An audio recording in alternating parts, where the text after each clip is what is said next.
That's right. Welcome to another episode of the 5-Minute Wellness Show with Coach Moon. What are we talking about today? Testing your benefits knowledge, quiz number 2. So hopefully you've taken quiz 1 already. Oh, this is nice, but we need to get started. So here we go. Doctors are required to provide nutritional plans for the patients to follow. Is that true or false? It is false. Unfortunately, they often tell you you need to lose weight, 20, 30 pounds before you can have this procedure, or you just need to lose weight for a variety of reasons, and they don't really give you any plan or options. That's all up to you. Here's another true-false. When a doctor prescribes a medical procedure, you have the right to get a second opinion and to shop for another provider to do the service if you wish, of course, if they're staying in network. Is this true or false? It is absolutely true. That would be crazy monopoly for hospital systems and doctors if they told you had to use their services. You have the right to a second opinion. In fact, it's very good because then two opinions are much more comparable for decision making rather than one opinion and nothing to compare it to. Also, shopping around is quite valuable, and you wouldn't believe some of the price differences that are out there. So shopping, of course, is your right. What factors influence the patient's ability to fully understand a doctor's instructions? This really is health literacy. What about language comprehension? Is that a big deal? You bet. Is stress and anxiety or white coat syndrome? That's when you sort of get nervous, you're not thinking clearly, you just maybe heard some bad news, and so everything else that the doctor says after, you just can't remember. And then, of course, the complexity of terms. If the doctor's using physiological terms, biology, medicine names, you could really be very confused by it all, and it could be very embarrassing. So yeah, I'm going to give it away. It's all of the above. All of these things really impact your health literacy.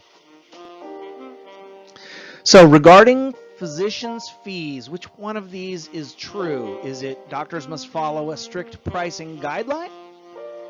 The insurance company decides the procedure's price, or doctors can have different fees at different hospitals for the same procedures. What's crazy is we wish they followed a pricing guide, and we probably don't want the insurance company deciding the price. It is doctors can have different fees at different hospitals. Literally the same procedure, they're licensed at 2 different hospitals to perform the same thing, and they charge 2 different rates. EMR stands for what? Emergency member rewards, electronic medical records, or none of the above?